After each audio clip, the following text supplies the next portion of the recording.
JP Bharat live, Bharat की बात JP के साथ। धनबाद जिले के पूर्वी टुंडी प्रखंड परिसर में अंतर्राष्ट्रीय योग दिवस मनाया गया। इस अवसर पर प्रखंड विकास पदाधिकारी पुष्कर सिंह मुंडा, अंचल अधिकारी सुरेश प्रसाद वर्णवाल और लटानी पंचायत के मुखिया मोहम्मद एनाउल हक सहित प्रखंड और अंचल के सभी कर्मी उपस्थित थे। योग शिक्षक शशि भूषण कुमार ने बताया कि योग तन के साथ मन को भी पवित्र करता है। अंचल अधिकारी सुरेश प्रसाद वर्णवाल ने कहा कि योग हमारे लिए बहुत फायदेमंद है और हमें प्रतिदिन योग करना चाहिए ताकि हमारा शरीर स्वस्थ रहे।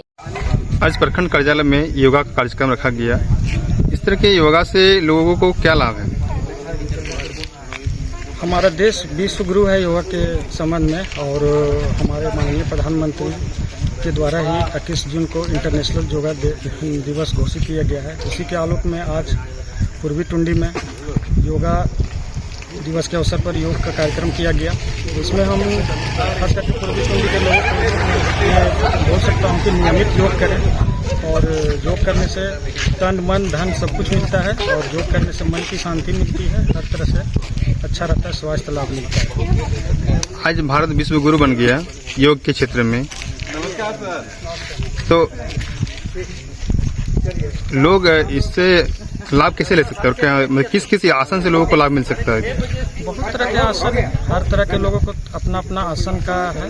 इसमें टीवी वगैरह में, आजकल व्हाट्सएप वगैरह में, यूट्यूब में उपलब्ध है। ये लोग जो जिस तरह से कर सके, हर तरह का बीमारी का तरह तरह का आसन है और अपना लाभ उठाएं।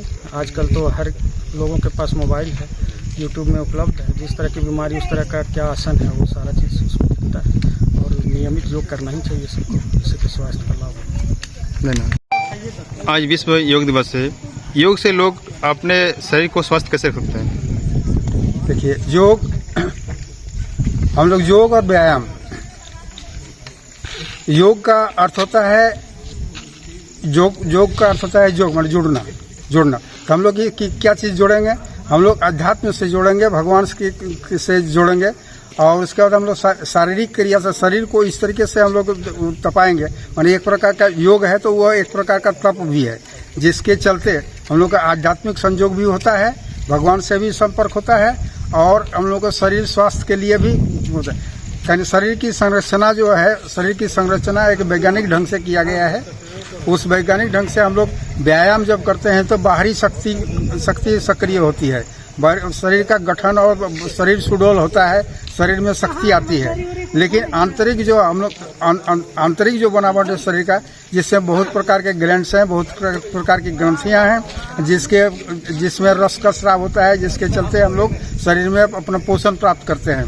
उदाहरण स्वरूप जैसे हम लोग यकृत माने लीवर में जो रस पैदा होता है, उस रस के माध्यम से हम लोग जो भी खाना खाते हैं वो हजम होता है। तो हजम होता है तो हम लोग जब लीवर मजबूत रहेगा तो हम हजम शक्ति बढ़ेगी, और हजम शक्ति बढ़ेगी तो हम लोग को शरीर में ऊर्जा आएगी, ताकत आएगी, और शरीर का सौंदर्य बढ़ेगा। यानी सब तरह से हम लोग फिट रहेंगे। तो योग का काम है कि लीवर की तरह से, लीवर है, किडनी है, प्लीहा है, पैंक्रियाज है, बहुत तरह की ग्रंथियां हैं, बहुत तरह के ग्लैंड्स हैं, जिसको सक्रिय करने के लिए और हम लोग योग करते हैं। तो जब अंदर से हम लोग सक्रिय होंगे, अंदर से जो ताकत होगी, तो हम लोग शरीर मजबूत होंगे, और आध्यात्मिक दृष्टि से भी उन्नत होंगे, मानसिक दृष्टि से भी उन्नत होंगे, शारीरिक स्वास्थ्य की दृष्टि से भी उन्नत होंगे, और बिल्कुल रोग से निरस्त रहेंगे, रोग से मुक्त रहेंगे। इसलिए योग आंतरिक शक्ति को बढ़ाने के लिए, आध्यात्मिक शक्ति को बढ़ाने के लिए, और भगवान से जुड़ने के लिए हम लोग योग की क्रिया करते हैं। इसमें योग होता है, योग में भी कई आयाम है। जैसे योग हुआ, प्राणायाम हो गया, उसके बाद आसन हुआ, उसके बाद व्यायाम हुआ, लघु व्यायाम हुआ। इस तरह से कई ठो आयाम है, कई ठो प्राणायाम, 8 प्रकार के खंड होते हैं। 8 प्रकार का खंड हम लोग योग में करते हैं, और योग के माध्यम से हम लोग सिर्फ शरीर को निरोग ही नहीं, निरोग भी बनाएंगे, और शरीर में आध्यात्मिक उन्नति भी होगी। हम लोग का चारित्रिक बल मिलेगा, चरित्र सुधार होगा, और मानसिक रूप से भी दृढ़ होंगे, मानसिक स्मरण शक्ति अधिक होगी।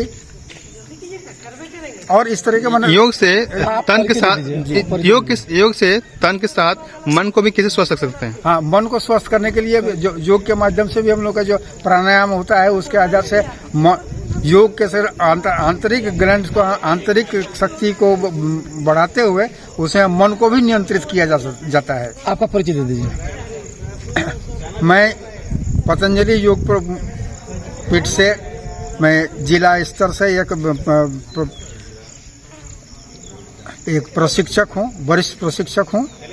धनबाद जिला से पतंजलि योग पीठ की ओर से मैं वरिष्ठ प्रशिक्षक योग प्रशिक्षक हूँ। मेरा नाम